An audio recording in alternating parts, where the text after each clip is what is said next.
जय माता दी भक्तजनों, कैसे हैं आप सब। आप सभी पर माता रानी की कृपा बनी रहे। शंख को धार्मिक दृष्टि से इतना महत्वपूर्ण माना जाता है, उसके बाद भी शिव पूजा में शंख क्यों वर्जित है, चलिए आज जानते हैं। हिंदू धर्म में हर देवी देवता की पूजा में कुछ विशेष नियम होते हैं। जिस तरह से भगवान विष्णु को शंख बहुत ही प्रिय है और शंख के जल से अर्पित करने पर भगवान विष्णु अति प्रसन्न हो जाते हैं, वहीं भगवान शिव की पूजा में शंख का प्रयोग नहीं किया जाता।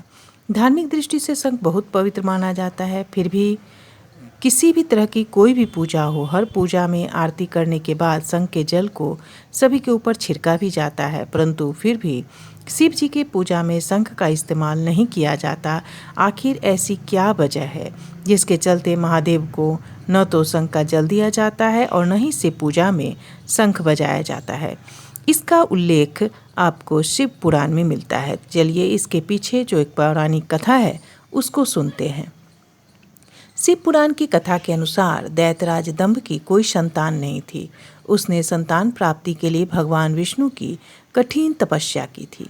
दैत्यराज के कठोर तप से प्रसन्न होकर भगवान विष्णु ने उनसे वर मांगने को कहा। तब दंभ ने महापराक्रमी पुत्र का वर मांगा। विष्णु जी तथास्तु कहकर अंतर्ध्यान हो गए। इसके बाद दंभ के यहाँ एक पुत्र का जन्म हुआ जिसका नाम शंखचूड़ पड़ा।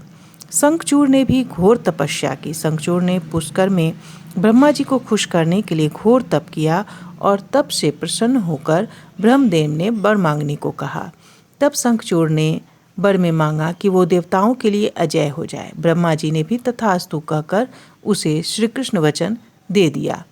इसके बाद ब्रह्मा जी ने शंखचूड़ के तपस्या से प्रसन्न होकर उसे धर्मध्वज की कन्या तुलसी से विवाह करने की आज्ञा देकर अंतर्ध्यान हो गया। ब्रह्मा जी की आज्ञा से तुलसी और शंखचूड़ का विवाह संपन्न हो गया। शिव जी भी वध करने में असफल हो गए थे। तब शंखचूड़ को ब्रह्मा जी के वरदान मिलने के बाद शंखचूड़ ने अहम आ गया था और उसने तीनों लोकों में अपना स्वामित्व स्थापित कर लिया। शंखचूड़ से त्रस्त होकर देवताओं ने विष्णु जी के पास जाकर मदद मांगी, लेकिन भगवान विष्णु ने खुद दंभ के पुत्र को वरदान दे रखा था। इसीलिए विष्णु जी ने शंकर जी की आराधना की, जिसके बाद शिव जी ने देवताओं की रक्षा के लिए चल दिए। लेकिन श्री कृष्ण कवच और तुलसी का पतिव्रत धर्म की वजह से शिव जी भी उसका व्रत वध करने में सफल नहीं हो पा रहे थे।